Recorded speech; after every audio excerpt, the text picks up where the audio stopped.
आफू त प्रकृति प्रेमी परियो। प्रकृतिलाई अब यो उजाड हुनभन्दा वृक्षरोपण, प्रकृति हराभरा हाम्रो प्रकृतिको रूपै अर्कै छ। एकदम जङ्गला क्षेत्र हाम्रो नेपालको वन, हरियो वन नेपालको धन भन्ने उखान हाम्रा बाबुबाजेहरूले राख्नु भएको।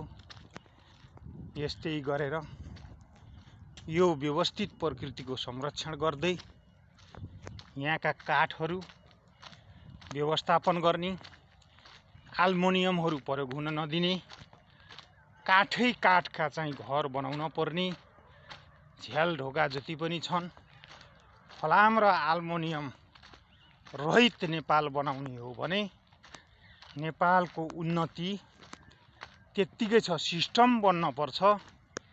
सिस्टम नबन्दाखेरि सबैलाई हामी नेपालीहरूलाई अति दुःख छ। न ज्यालादारी गरेर छाक टर्छ, न जागिर गरेर भनेको ठाउँमा राम्रो पढाइ शिक्षा दीक्षा बच्चाहरूलाई दिन पुग्छ, न आफ्नो आवश्यकता पूर्ता हुन्छ। त्यसले गर्दाखेरि एकदमै कठिनपूर्ण, खाली वैदेशिक रोजगारको लागि तानातान भएर जान पर्ने, दलालहरूको फटाहरूको चाहिँ मारमा पर्न पर्ने, बेच्नु पर्ने, यस्तो अव्यवस्थित किसिमको हाम्रो यो एकदमै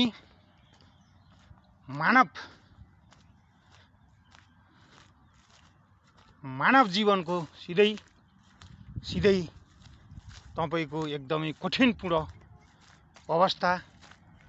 देश प्राकृतिक स्रोत साधनले धनी भए तापनि हामीलाई कठिनपूर्ण जीवन यापन गर्न परिरहेको छ।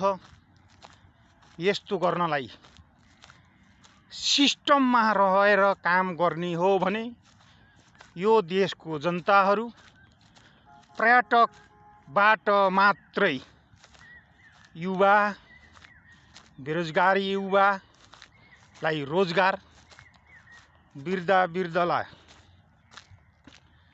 भत्ता भने अनुसारको यही देशमा बसी गर्न सकिन्छ। हाम्रो कति काम छ ग्रामीण इलाका, यति राम्रो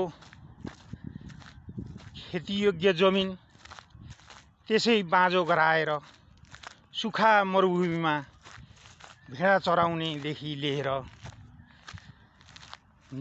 समुद्रमा कृत्रिम बस्ती बसाउनको लागि मजदुरी गर्नदेखि लिएर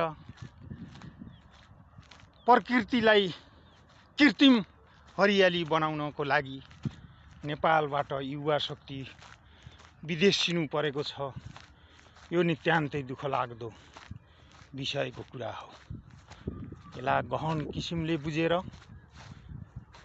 सिस्टममा ढालेर काम गर्ने हो भने जनताबाट उठेको करले नै देश सुन्दर नगरी बन्छ। यति सानो देश, धर्म संस्कृति, हिन्दू धर्म संस्कार संस्कृति बोकेको देश, विश्वमा शान्ति देश अहिले आएर आफैमा यस्तो कमजोर भइराखेको छ। खोला नाला, नदी नालाहरू त्यत्तिकै खेर गइरहेछन्।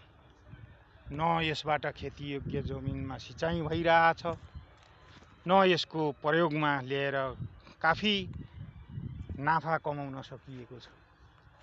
यो सबै हाम्रो कारण, हाम्रो कमजोरी हो। अब जाग्नुपर्छ, गर्नुपर्छ, गरे कसो हुँदैन भनेर जुट्नुपर्छ। जुटेपछि एकमत भएपछि तेरो मेरो भन्दा पनि देश विकासको लागि नित्यान्तै जिम्मेवार भएर लाग्नुपर्छ। देश बन्नलाई 5 वर्ष 10 वर्ष होइन, देश बन्ने हो र बनाउने हो भने दिन रात गरेर एकै वर्षमा कायापलट हुन्छ। जय देश जय नरेश।